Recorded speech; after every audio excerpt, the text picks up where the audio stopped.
Hey, F50 women, thank you so much for joining me today.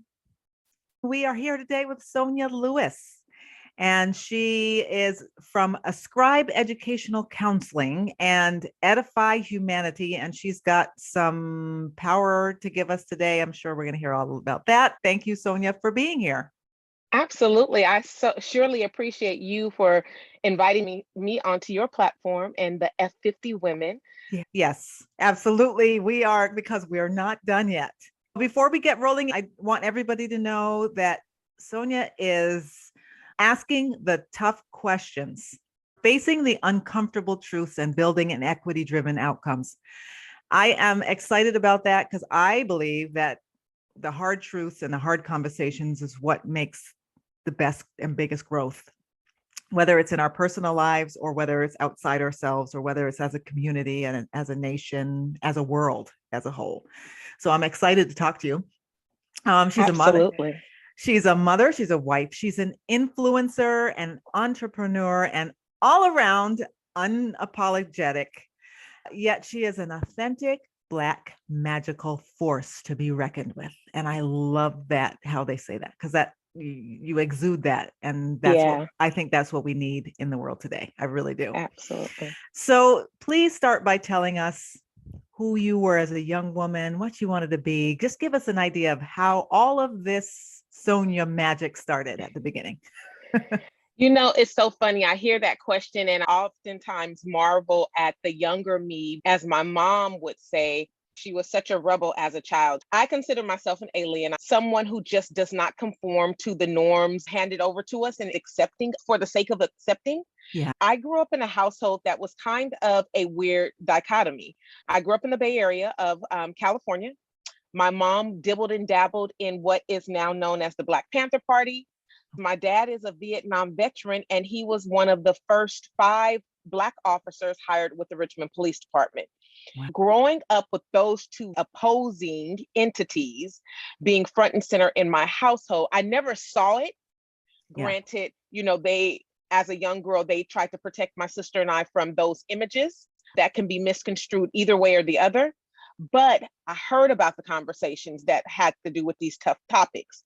As a 7-year-old child, I decided very young that I wouldn't say the Pledge of Allegiance one day. I went to school, I didn't stand, and I wouldn't put my hand over my heart. And I was like, ain't no liberty and justice for people that look like us. My mom intentionally chose schools for us to attend that were primarily white. I was always different. I wanted to assert who I was in that space. And so I said, I ain't saying this pledge.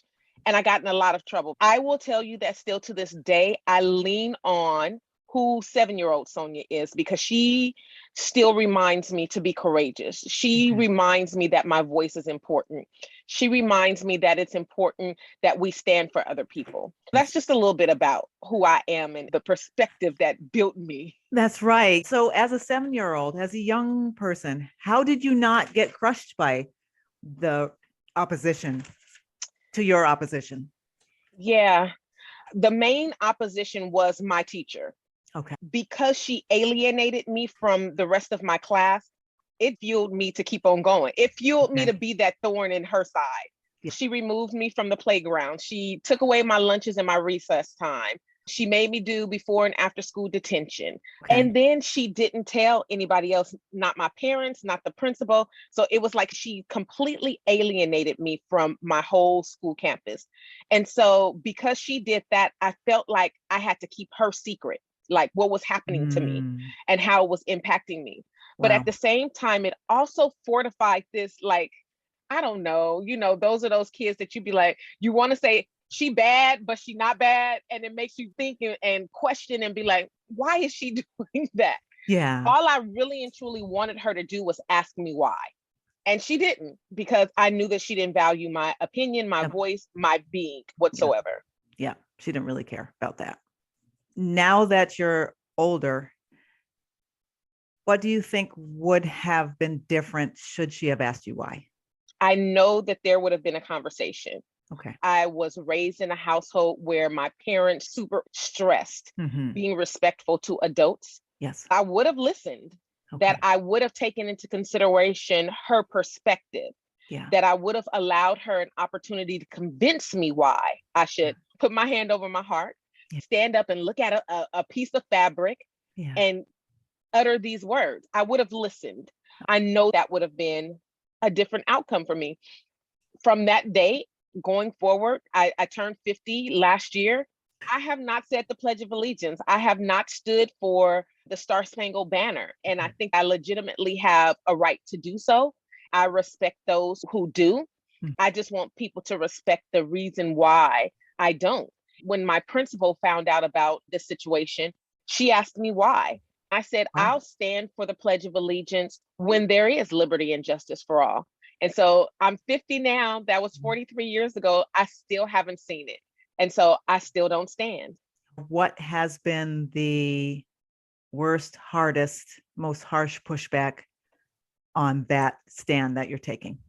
I think it's hardest when I'm in spaces that impact my children. We all, as children, try to conform and meet the expectations of those adults that we trust, right? Oftentimes it's easy just to go along to get along. Mm-hmm. My dad is an example of that. He was like, I don't know how to respond to this teacher who's doing this to my child and punishing her so harshly, but I know that if I speak up, there might be some repercussions that will come my way. Yeah. My kids remind me that there are some battles you don't have to choose so harshly. The pushback is me sitting in a high school stadium watching my kid play football along with all the other parents and hearing the snide remarks from those parents who are like, who does she think she is for not standing? Mm-hmm. I'm a very vocal person in my community. I'm a community activist. Mm-hmm. And I have been verbally attacked in the grocery store, like literally verbally attacked in front of my children. Those are the harsher moments. That's the pushback that I have to explain to my children. Yeah. Like, I'm okay with who I am. Yeah. You have to figure out who you're going to be. Yeah. And you can't feel shame because of who I am. I don't want to ever transfer that level of shame onto them just because they're my children. Now, as we're talking about who you are, tell us about your organization. Let us jump right over some of the stuff in the middle between who you were and who you are. And let's understand who you are and what you do now.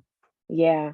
So I am a graduate of Spelman College with a degree in history and psychology. Okay. I then went on to San Francisco State University and earned a master's degree in education with an emphasis on curriculum writing and program development. Taught in the classroom for a little less than 20 years. And then I became a whistleblower. I discovered that my principal was stealing money from my program. And he asked me to not come back to that school site. They couldn't fire me because I had tenure. Long story short, they had to pay me for several years because I refused to just take any assignment. It led to a little bit of depression and anxiety. But during that period, I really and truly think that it was the biggest test that I ever underwent. I had parents and students still calling me for assistance. So I decided to take all of the things that they were asking me to do and start Ascribe Educational Consulting. It's been 13 years now. It was the best decision that I've ever made because I don't do well with authority, right? I think outside of the box and I make a way out of no way. But I will also say that it was the biggest growth that I've had to experience in life as well. I heard the naysayers, including family and loved ones, say, that's not a real job for the first few years. Go get a real job. You have degrees and you should be doing X, Y, and Z. And it's like, okay, I hear you, but I'll never work for anyone else again. I had to juggle. Am I being my full, authentic self to my family and contributing, respectively, to am I living out my authentic self? Am I being true to myself? And so I've been doing educational consulting for a little over a decade. Now the bulk of my work is around equity and anti-racism. When I started a decade ago, it was my attempt to marry educational inequity with social justice. Now I'm able to live this dream out. Equity is my love language. Really and truly, that's all I do and live and breathe every day. So you were doing equity and social justice before 2019, 2020. Yeah. I Yeah. just wanted to put that out there, that this was already your thing. You didn't just jump into it, because Absolutely. it's not that it hasn't always been a wave, but you know what I Right. mean. If the challenge at 7 and this challenge as you were an educator and that those things didn't come up, do you think that you would be who you are doing what you're doing now anyway? Part of me says yes, Yeah. because I had parents who were very like, let's talk about this. Let's weigh this out. Let's understand why this is, right? Right. Right. So I probably would have been doing something along the line of equity. When I was younger, I wanted to be a doctor. I wanted to cure sickle cell anemia. Really, that was my dream as a kid.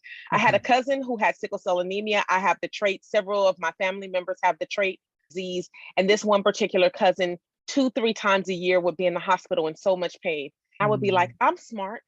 I want to figure out the cure. I just don't want to see you in pain anymore. And right. so it's for very personal reasons. But if you think about even that desire, me rationalizing wanting to cure sickle cell anemia, that's about equity, right? Because we think about diseases like cancer, diseases that don't impact the Black diaspora or Black women, right? Those things get cures and those things have money that's being thrown at them. But a disease that's been around forever, like sickle cell anemia, there's not a huge push to try to find a cure. And Right. so to me, it's still a matter of equity.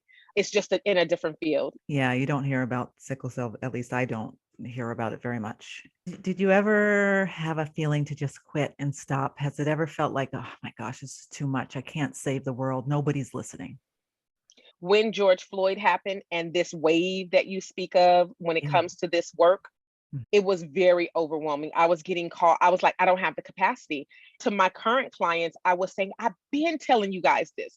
I've been saying that you need to do X, Y, and Z, and you didn't Yeah. listen.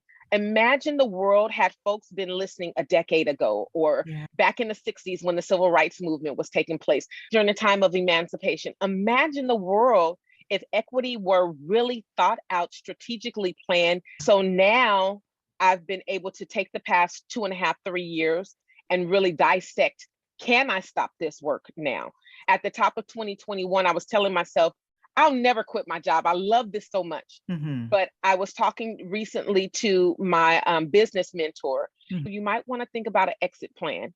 And Mm. I'm now thinking about, what is legacy? Who can I pass this on to Okay. so that the work continues, but at the same time, it frees me up to do some other things that I still dream about. Yeah, that's beautiful. And so, what does equity mean to you? Equity is meeting everyone's individual needs Okay. in a resource rich country, because we have enough to provide for everyone's needs. There's enough. And we've been sold a hill of beans that we live in a deficit. I use this one example. Mm-hmm. In my hometown, the city of Oakland, there are enough abandoned homes Mm. to house all of the unhoused people in the city of Oakland. That means we have enough, right? Yeah.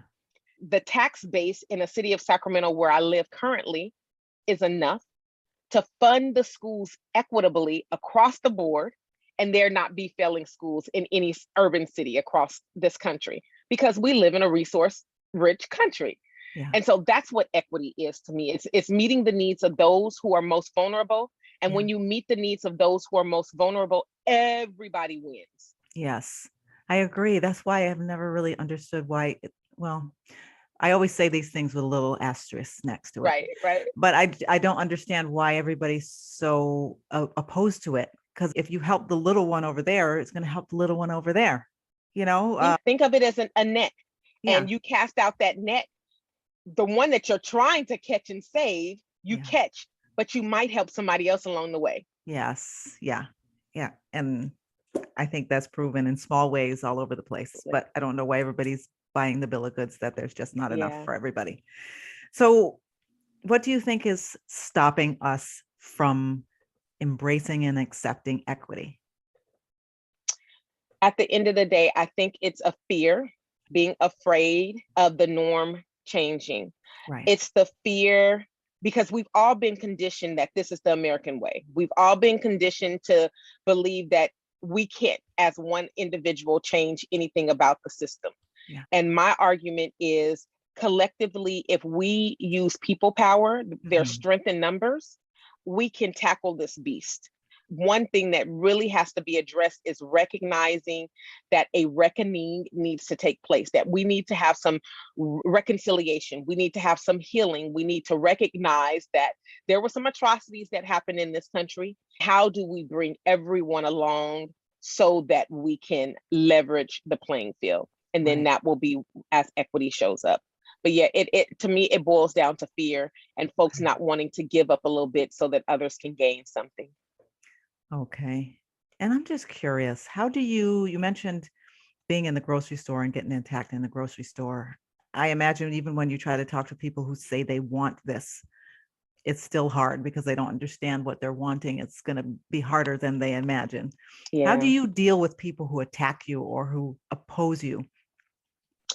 You know, I've never walked in a spirit of fear. When I really and truly tell people I feel like an alien, I don't know what fear is. So I would imagine like the stories that I've heard of Harriet Tubman and Fannie Lou Hamer and just the number of Black women that have come before us, right? Mm-hmm. And so in that moment, I have these out-of-body experiences. And I literally followed that man out the store and repeated the words that he said. I was like, you just called me this. Wow. And is that appropriate? And he and his wife ended up leaving the grocery store. My husband was like, you can't do that because what if he would have turned around and done something? I, you know, in my mind, I don't think of the what if. I don't think from a perspective of fear. Right. And if there were an opportunity for me to think of, okay, so what if he had turned around and physically attacked me? I believe that there were enough witnesses around that hopefully someone would have come to my aid. That's the hope. And that we're not out here floundering alone where no one would be of assistance. Yeah. And so that's what I lean on. I lean on righteousness. I lean on what's right. Yeah. And so I followed him through the store and I shamed him enough that he and his wife left the store. Yeah. And it is that people do that to make you afraid and cower so you'll stop doing it. So you'll just shut up. Now, does your husband support you in this? And did he know you to be this when he married you? Or did it show up and he's like, wait a minute, what is this, Sonia? Oh, that's funny. I think that he knew. I mean, at least I shared with him the things that I have been known to have done. Okay. When they started happening physically, he would be like, okay, we got to have a conversation. I also have to say that I'm one of the former chapter leads of Black Lives Matter Sacramento in my local area. Wow. Okay. And when things would be at the height of the movement, he would try to say things like, and let me add this caveat too. Mm-hmm. He's a press engineer, so he runs the newspaper. Okay. And so I wouldn't necessarily say to him, honey, I'm going to a protest today. I knew that he would run the paper and he would see the protest. And so we'd have to have the conversation afterwards. Right. And so we have had lots of conversations about why I do this work and why I show up the way that I do. And my ask of him is that he be understanding. And my other ask is that if there were an incident where I were taken to jail, he knows the soul of me, that I wouldn't be doing anything illegal, just be supportive. We also have a safety plan. And that safety plan is, I'm not going to do anything intentionally to go to jail, right? So we construct some of those. And I think those are legitimate conversations that people need to have if they're going to go into this work so that the people around them feel like they are safe. And so we've had to have those come to Jesus conversations. Right. It's very funny to me because I live the life of that woman that shows up in community. And while it has often been a question of why do Black women show up for Black men and for everybody else, I've had to have those challenging conversations like, you know, you as a Black man, these things impact you too. Why don't you show up? I understand, just like my father who had to decide, do I just go along to get along so that I can provide for the stability of my family? Yeah. Or do I potentially have a gun put to my head and end up dead, like so many other statistics that we know to be true as well? It's literally a life or death choice. That's why I respect that you said you just don't have that fear thing in you. I always wonder how people do it, because if you're afraid, you just won't do it right. You'll run, you'll get scared at the first boo, you'll be gone. Yeah. I think because I had my first form of protest when I was so young. Yeah. It just is something that I never gravitated to. What is fear? If you're 7 and you do something, and let me add, at the end of that school year, that teacher retired 5 years early because she was like, I don't want to ever experience a little kid like Sonia Williams again, right? Oh, goodness. Yeah, she retired. But so doing it at a young age, I think also helps me not have that fear factor. Okay. I was able to hold out so long and be successful in that. Now, when I look at everything, it's like, what is there to be afraid of? Now, do you have any conversion stories? Do you have anyone who's come and asked you, I don't understand this Black Lives Matter thing, or I don't understand equity and diversity. I don't understand what everybody's problem is. I don't understand institutional racism. And you actually talked to them and they were like, okay. I had a teacher who ended up, so she was my high school teacher and cheerleading coach. Flip ahead 15, 20 years later, I'm being hired in my last teaching assignment. She was on the team that I was potentially going to be her boss for. I was the program coordinator. I was hired. We have this very, as adults, career. She would tell me, call me Mary Liz. And I'd be like, no, Miss Richardson, I just can't do that because my parents taught me respect. Right. You'll always be Miss Richardson. Yes. When I left that teaching assignment, she would see me in the news and she would call me and she would be like, but Sonia, all lives matter. And I will say to her, when Black Lives Matter, or when the numbers show differently in the school system, in housing loans, in the medical profession, in law enforcement involved shootings, when we see that, we can say all. And now to this day, she is like, yeah, all lives don't matter. And she's a couple of generations above me. She's a white woman who has done okay for her. She's lived out the American dream.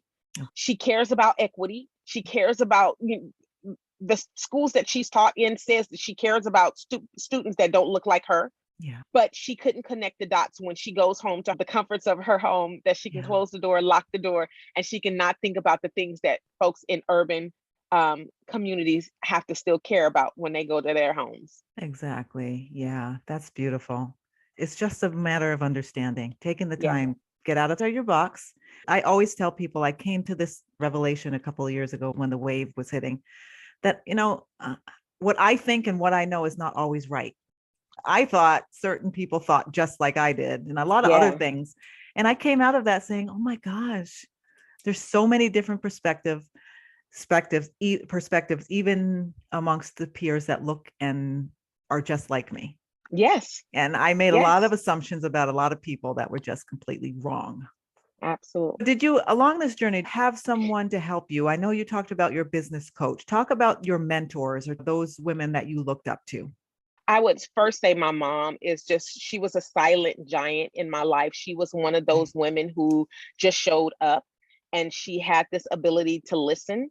I emulate that to a huge degree. Okay. I watched the career of a woman here in the Sacramento area who ran for city council.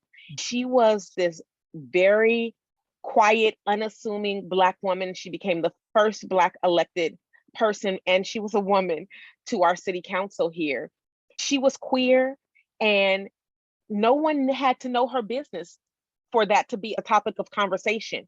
Okay. And I love the way that she moved in community and said, I'm Black first, right? Because you have to question and ask whether you just don't assume that I'm queer just by looking at me, but I'm Black when you look at me. I'm a woman when you look at me. Right. I watched her career and the way that she moves. Some of the people that I look up to historically, infamously, Fannie Lou Hamer, I'm tired of being sick and tired. So if you're tired of being sick and tired, what you gonna do about it, right? Yeah. Is the question. Yeah. I'm never going to be one of those people that is just tired for the sake of being tired. It's like, okay, we got to wake up tomorrow and are we gonna be tired? I had a teacher when I was in middle school. She was a Black woman. First time I had a Black woman teacher that was very unapologetic about being Black. And this was in the city of Oakland, where I'm from.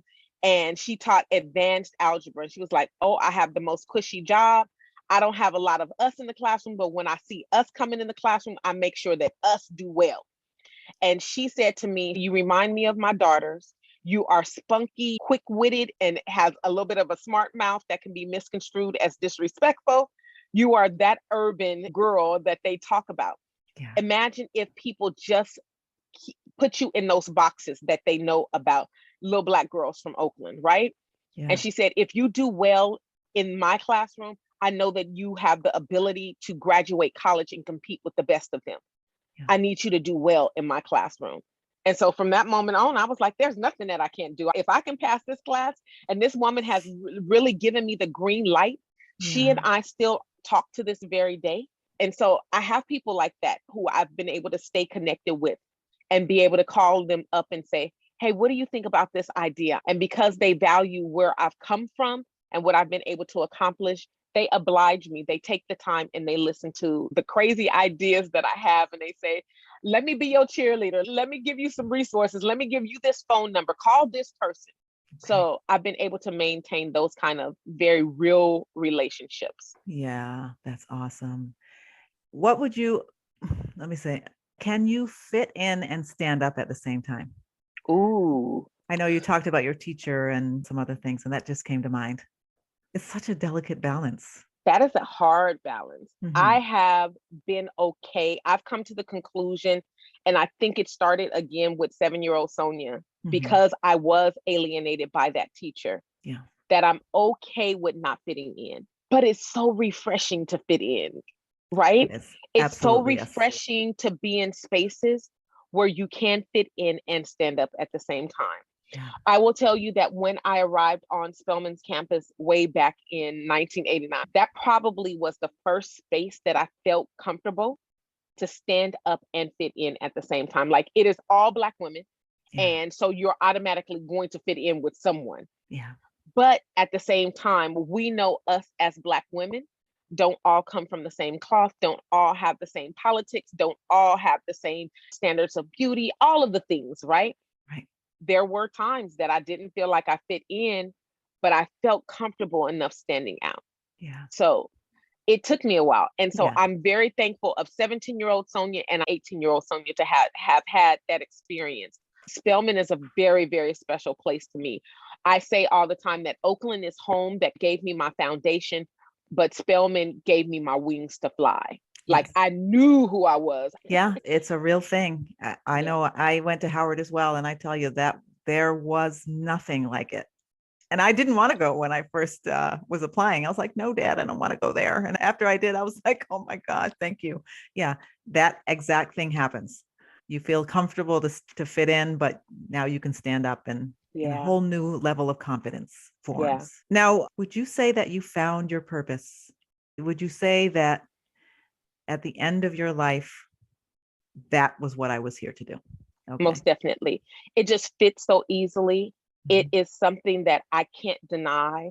I have tried to run from it. I have tried to reshape it and say, oh no, God, I'm gonna go over here and do this. It has always been something that felt right and that I was comfortable doing. Because there's such comfort there, I know it when I see it. I can't run from it whatsoever. That's beautiful. Purpose, fearlessness, all coming together. That's amazing. So you're talking about building up your team. Say someone comes to join or to take over who's not fearless like you. Yeah. Whether they want to take over, or they just want to get engaged. How would you advise a fearful person either to get over the fear or to engage from where they are? Yeah. You know, we all have to massage that courage muscle. Yeah. And so while I know that I have been fearless in a lot of aspects of my life, I haven't always been courageous, right? Because those are two different things. Yeah. And so I say that courage you have to take a step back and be comfortable enough to be okay in silence. Yeah. Okay. Courage also is a matter of not taking over, not being the star of the show all the time. Yeah. Courage is listening. Courage is incorporating other opinions and ideas. And so I would tell an individual who may be afraid of or shameful of where they've come from and don't feel like they're confident in those moments to be courageous enough to listen. Be courageous enough to not know all the answers. Yeah. Like, I don't know all the answers, but I'm not going to not try. Yeah. Right? I'm not going to not be present. Yeah. And I think that it's more valuable to be present and silent and not knowing all the answers than not be present at all. And Yeah. so that's what I would tell someone who is thinking that this is something that they could try, but they have a little fear factor playing around in their mind. And it's mental. It's Yeah. not like this thing that Not really is real. going to come and Mhm. get you. It's mental. It's all Yeah. going on inside your head. It hasn't even happened Happened yet. yet. Yeah. Yes. So what is one piece of advice if you were to see your younger self, what would you tell her? I do remember that there were times where I was silent and I didn't like people and I refused to do group work or work with other people. And I would tell my younger self to trust other people's experiences, trust their story, that I'm not the only one who's struggling to make sense of this very confusing reality we find ourselves in. It's hard for a lot of people. If we can harness people power, had I been able to harness people power younger, I might have been able to accomplish more things at a younger age. When we arrive, we arrive. Yeah. So I would tell my younger self to trust other people's journeys. Like, I don't ever want to invalidate someone else's experience. It is not our place in the world to tell someone, no, you didn't experience that, or it didn't happen that way. Allow people to understand their truth. Yeah, because all they know is what they've been through. So I know you talked about growing your business to pass it down so it can live beyond you, but what else is next for you? Well, I'm glad you asked that. I am a fresh new author. Okay. I'm so excited about the book that we just put out. It will be available on my birthday this year. My birthday is February 13th. Ascribe was started on my birthday in 2009. Edify Humanity was started on my birthday in 2013. So we thought it appropriate to launch the book on my birthday. I am extremely excited to put something out into the world. To quote my father, I'm excited that you're able to share with the world something that's going to make them think. My book is called Monsters and Aliens. It is about 7-year-old Sonia's experience of not saying the pledge. But in telling that story, the book is about helping us as adults help young people trust their gut and be courageous. I truly believe that if we allow young people to help us get out this mess, we'll get out it so much quicker because we're stuck, right? We have gotten accustomed to conforming and accepting that this is what it is. There's a fresh spirit that comes via young people, and they will be able to help us heal the wounds of this world in a very different way. So that's the hope. Wonderful. So the book is Monsters and Aliens. And I agree with you about the young people. They just look at us sometimes like, what is wrong with you people? This is stupid. Yeah. So now is the time that we get a little bit of advice from your playbook. What is one book, other than the new one that's coming out, Monsters and Aliens, what is one book that you would advise all women to read? Ooh, yes. Okay, so can I give you two? Yes. One is out of print, and I know that it's out of print, so it would be hard pressed for you to find it. And that's the autobiography of Assata Shakur. Her life story is amazing. I read it when I probably was like around 21, and I was like, oh my gosh, the things that she went through in life. She's another person like Harriet Tubman and Fannie Lou Hamer. She didn't have a fear factor in her body. Another one, I read The Bluest Eye when I was 13, and I've read that book 3 or 4 times. I go back to it because it was like being reminded of that thing about you that you don't trust or have a lot of confidence in. It reminds me, okay, Sonia, you might not have liked your thick lips when you were 13, but now at age 50, it's like, I'm That's like, right. Yes, I am. Everybody else. Hello. Put some color on them now so they can show up a little bit Absolutely. more. Yeah. Absolutely. Right.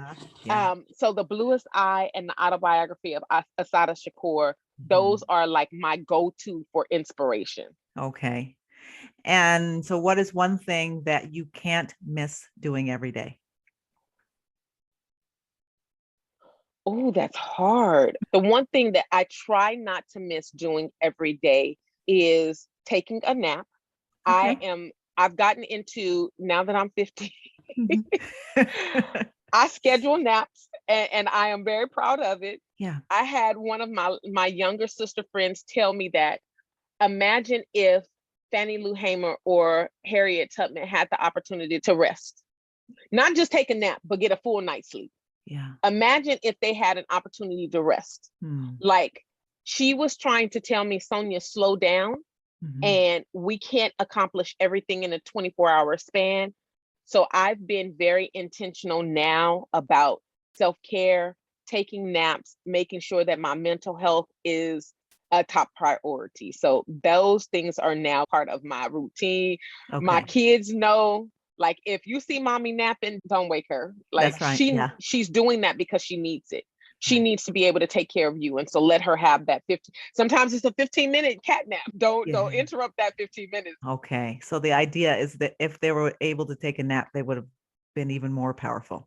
That's Absolutely. the idea. Because the first and thing, not just take a nap, but just get a full opportunity to replenish, right? Yeah. They didn't get an opportunity to rest. They had to keep going. Yeah, I get it. So I'm going to ask you a question and you can take a minute to think, but what is you're leaving the world. What is the message you have for the world? Ooh. There's enough. We take for granted, I need my needs met. Yeah. And so the message that I would leave the world, I think what would always resonate in everything that I do, in talking about equity, in talking about being confident in who I am, I think at the core of it is you are enough and we have enough. And to be able to connect the dots between those two things means that collectively we're going to be okay. And so I think about that from a perspective. I always start with Black women in mind, and then I grow it out to the Black community, and then I grow it out to the Black diaspora. If we can take care of Black women, Black community, and the Black diaspora, the entire world will be taken care of. Now I'm just going to ask this question. So I hear you saying taking care of the Black women, the Black diaspora. We hear you talking about Black people a lot. Now, do you not like Spanish people or white people? Are you excluding them? And I only throw that in there because that's what some people are thinking. I am very inclusive. I'm very intentional about the message. I'm very intentional about my approach, and I'm wanting to learn from other people. Yeah. Knowing that at the center of everything I do is not going to just impact young people who look like me. I also want to inspire people who don't look like me. Nice. I would never not want to have a conversation. If I saw someone who didn't look like me and they had a cut and I had a Band-Aid in my wallet, I'm going to offer them the Band-Aids in my wallet. Right. That's opposed to what equity is. And so I could never not want to incorporate, leverage the playing field for everyone. The goal is everyone. Yeah. And so I'm just saying that the perspective from white to Black, if we look at that which is at the bottom of the totem pole, and if we can agree that racism has impacted the entire world, then if you help those who are at the bottom of the totem pole, you're lifting everyone. And so that means every person who is of every nationality and culture and place on this earth. Yeah. I love that. I totally get it, but I just had to ask that question because I know, when you start talking, people's minds start thinking Absolutely. things. So Absolutely. That's beautiful. So tell us, after this podcast is over, how can everyone get in touch with you, find you, and get involved in your work? Absolutely. And buy your book. Yeah. So all of those things can be found on our website, which is Ascribe Success, and that's ASCRIBE success.com. We are on Facebook, Instagram, and Twitter as Ascribe Success. I tell people we have Ascribe, which is our for-profit business, but our nonprofit work with Edify Humanity, we are really talking about how are we creating educational opportunities for folks around the globe, because we do a virtual online camp to teach those things that are not taught in the traditional history and social studies classroom. Really?